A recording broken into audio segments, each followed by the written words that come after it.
നബി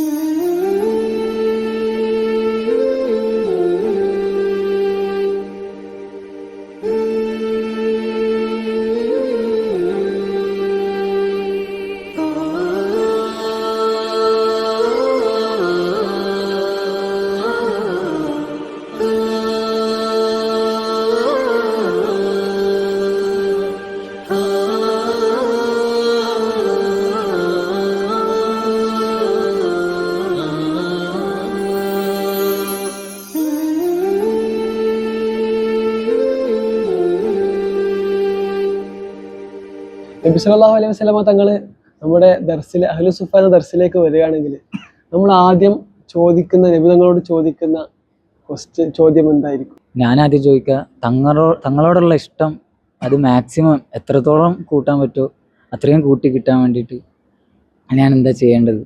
അതല്ലെങ്കിൽ ഞാനിപ്പോൾ ഈ പഠിക്കുന്ന ഇൽമ് അതെനിക്ക് എത്രത്തോളം ഉപകാരപ്പെടും? ഇതെനിക്ക് ഈ ഒരു ഇൽമിൽ ഒരു ഇഷ്ടം ഉണ്ടാവാൻ, ഈ പഠിക്കുന്നതിൽ ഇഷ്ടം ഉണ്ടാവാൻ, അതല്ലെങ്കിൽ നാളെ നമ്മളിത് പഠിക്കുന്നത് മുഅ്മിനീങ്ങളായ അതായത് ജനങ്ങൾക്ക് ദഅവത്ത് ചെയ്യാൻ വേണ്ടിയിട്ടാണ്.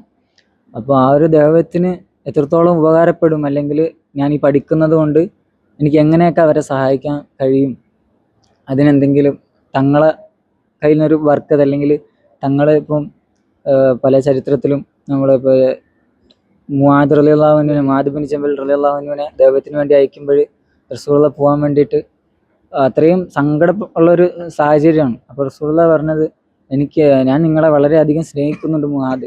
അതായത് റസൂലുള്ളാഹി ഐ ലവ് യു എന്ന് പറഞ്ഞ ഒരു സഹാബിയാണ് മുആദ് ബിൻ ജബൽ റളിയല്ലാഹു അൻഹു.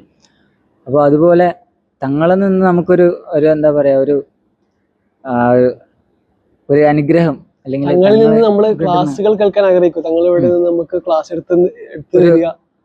അപ്പോൾ ഇപ്പൊ നമ്മളിപ്പോ പഠിക്കുന്നതിന്റെ ഒക്കെ സനത് ഓരോരോ ഉസ്താദുമാര്, താബീങ്ങൾ അങ്ങനെ പോയിട്ടാണ് അവസാനം തങ്ങളിലേക്ക് എത്താം.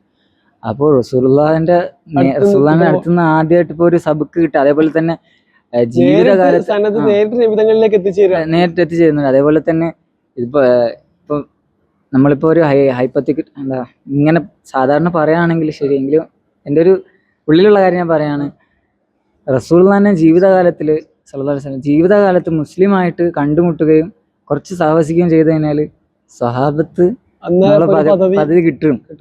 അപ്പോൾ ഈ കാലഘട്ടത്ത് മുത്തുനബി സല്ലല്ലാഹു അലൈഹി വസല്ലം തങ്ങളുണ്ടെങ്കിൽ നമ്മളും സ്വഹാബത്താവും. ഏറ്റവും വലിയൊരു പൊസിഷനിലേക്ക് നമ്മൾ എത്തും. അപ്പൊ അതിനേക്കാളും കൂടുതൽ ചോദിക്കാൻ നമുക്കൊന്നുമില്ല. കാരണം ഇപ്പൊ നമ്മൾ അറിയപ്പെടുന്ന ഔലിയാക്കന്മാരായിട്ടുള്ള പണ്ഡിത ആൾക്കാരെക്കാളും മുകളിൽ ആണ് ഏറ്റവും അവസാനത്തെ സ്വഹാബി എന്നുള്ളത്. അതിനുശേഷമാണ് ഒരുപക്ഷെ മുഹീദ്ദീൻ അവരൊക്കെ വരുന്നത്. അപ്പൊ അത്രയും വലിയൊരു പദവിയിലേക്ക് നമ്മൾ എത്തുന്നുള്ളത് വളരെ സന്തോഷമുള്ള കാര്യമാണ്. അതിനേക്കാൾ ചോദിക്കേണ്ട വേറൊരു കാര്യം വേറെ ഇല്ല.